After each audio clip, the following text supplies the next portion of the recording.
Sir, step aside. We're here for her. We have information that she's in this country illegally. I'm not stepping anywhere. This is my hospital. Where's your warrant? We don't need a warrant for immigration enforcement. You absolutely do need a warrant to enter my facility and detain my staff. Last warning. Move aside or you'll be charged with obstruction. Where's your warrant? Here's your warrant. Dr. Michael Sullivan asked the question that would cost IC $11.9 million. The agents had come for Adrienne Hayes, 8-year emergency nurse, Georgia Nurse of the Year, the woman her colleagues called the heart of the ER. They claimed to have information she was in the country illegally. The information was a lie. The nurse was born in Macon, Georgia. Her father had worked at the Macon post office for 35 years. She had degrees from Emory and Georgia State. But Agent Derek Morrison didn't have a warrant, didn't have probable cause, didn't have anything except an anonymous tip and the assumption that a black nurse in scrubs might not belong. Dr. Sullivan, Chief Medical Officer, former Army trauma surgeon, the man who once told a state senator to get out of my ER, positioned himself between the agents and his nurse. This is my hospital. You're not taking anyone without proper legal authority. The security cameras captured everything. The staff gathering behind their CMO. The agents threatening obstruction charges. The moment federal authority met someone who wouldn't bend. $11.9 million. Career destroyed. And a chief medical officer who proved that protecting your people isn't just policy, it's principle. Grady Memorial Hospital never slept. The Level 1 Trauma Center served Atlanta's most critical patients. Gunshot wounds, car accidents, the emergencies that couldn't wait for morning. The emergency department ran on 12-hour shifts, and the overnight crew had seen everything the city could deliver. Adrienne Hayes had worked the 7 p.m. to 7 a.m. shift, 12 hours that had included 3 trauma codes, a pediatric cardiac arrest, and the steady stream of patients that defined emergency medicine at a major urban hospital. The pediatric code had been the hardest. 4-year-old boy, drowning incident. They had worked him for 47 minutes before achieving return of spontaneous circulation. He was upstairs now, in the pediatric ICU, alive because of the team that had refused to stop. Hayes had led that team. Senior charge nurse. 8 years in the emergency department.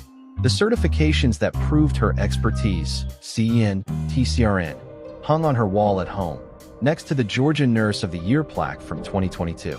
Her scrubs still carried the evidence of the night. The particular exhaustion that came from 12 hours of constant crisis. The satisfaction that came from knowing she had made a difference. Her twins, Zoe and Zara, 6 years old, would be waking up soon at her mother's house. Tuesday mornings meant pancakes and cartoons before the school bus arrived.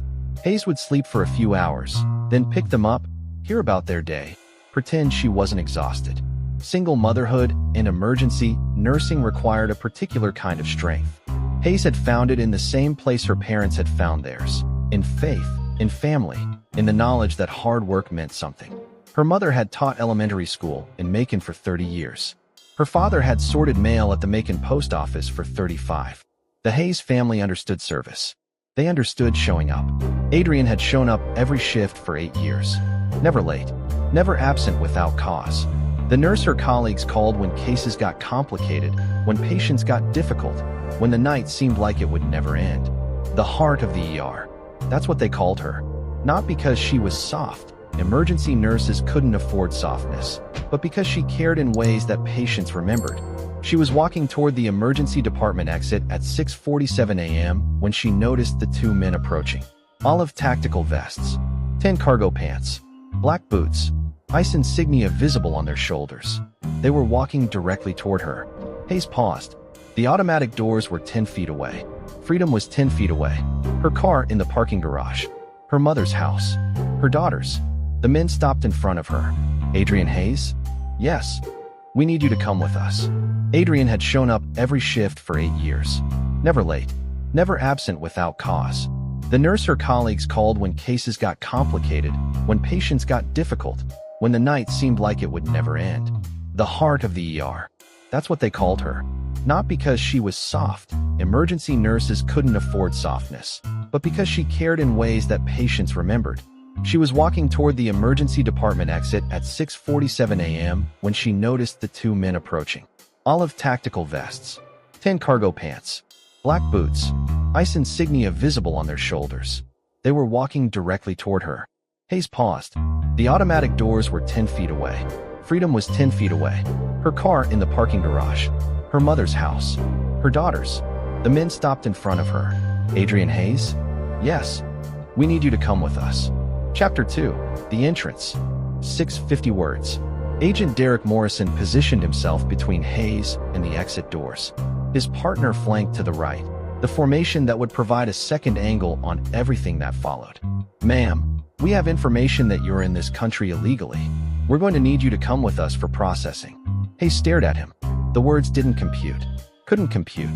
She had just spent 12 hours saving lives in an American hospital. She had been born in an American city. She was as American as the flag flying over the building behind her. Illegally? I was born in Macon, Georgia. That's what we need to verify. Verify. Her voice carried the exhaustion of the shift and the confusion of the accusation. I'm a registered nurse. I work here. I've worked here for 8 years. Employment doesn't prove citizenship. My birth certificate proves citizenship. My nursing license proves citizenship. The background check this hospital conducted when they hired me proves citizenship. Morrison's expression didn't change. The hospital security camera, mounted above the emergency entrance, captured his posture. Aggressive. Certain. Ma'am, we have information. We need to verify your status. Information from who? That's confidential. You're accusing me of being an illegal immigrant based on confidential information? What information? What source? We received a tip. A tip. Hayes let the word hang in the air. Someone called you and said I'm illegal, and you came to my workplace to detain me? Without checking anything first. We're checking now. No, you're not checking. You're detaining. Those are different things. The automatic doors behind Morrison opened. A security guard, Marcus Webb, 15 years at Grady, stepped through. He had been watching the monitors. He had seen the confrontation developing. Ms. Hayes? Everything okay? These agents are claiming I'm an illegal immigrant. Webb's face shifted. He knew Hayes. Everyone at Grady knew Hayes. She had worked on his mother's case 3 years ago. Chest pain that turned out to be a heart attack. Hayes had recognized the signs, called the code, saved her life. That's not possible. She's been here for years. Sir, this is a federal matter. She saved my mother's life. She's not illegal anything. Step back, sir. Webb didn't step back. He pulled out his radio. Security to emergency entrance. We have a situation. ICE agents attempting to detain staff. Morrison's face flushed. Sir, interfering with federal officers is a crime. I'm not interfering. I'm documenting. And I'm calling for backup. We don't need your backup. We need this woman to come with us. She's not going anywhere until someone with authority tells me what's happening. The radio crackled. Voices responding. Security personnel moving toward the entrance. And somewhere in the hospital, Dr. Michael Sullivan's phone buzzed with an urgent message. CMO to emergency entrance immediately. ICE attempting to detain Hayes. Sullivan was out of his office in 15 seconds. The elevator would take too long. He took the stairs, 4 flights, the same stairs he had run during his trauma surgery days when seconds meant survival. He pushed through the stairwell door on the ground floor. He could see the entrance from here. The agents, Hayes in her scrubs, Webb blocking the path. He had spent 35 years in medicine. He had operated in Army field hospitals during Desert Storm, under fire, with inadequate supplies, on soldiers who should have died. He had built a career on protecting people. He wasn't about to stop now. The automatic doors opened as he approached. The Atlanta morning light spilled into the corridor.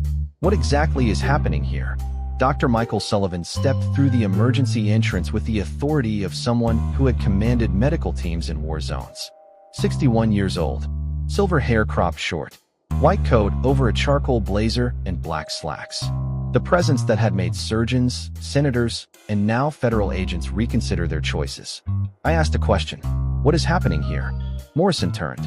He saw the white coat, the chief medical officer badge, the expression that had survived Desert Storm and 3 decades of hospital politics. Sir, this is a federal matter. We're here for her. He gestured toward Hayes. We have information that she's in this country illegally. Sullivan positioned himself between Morrison and Hayes. The movement was deliberate,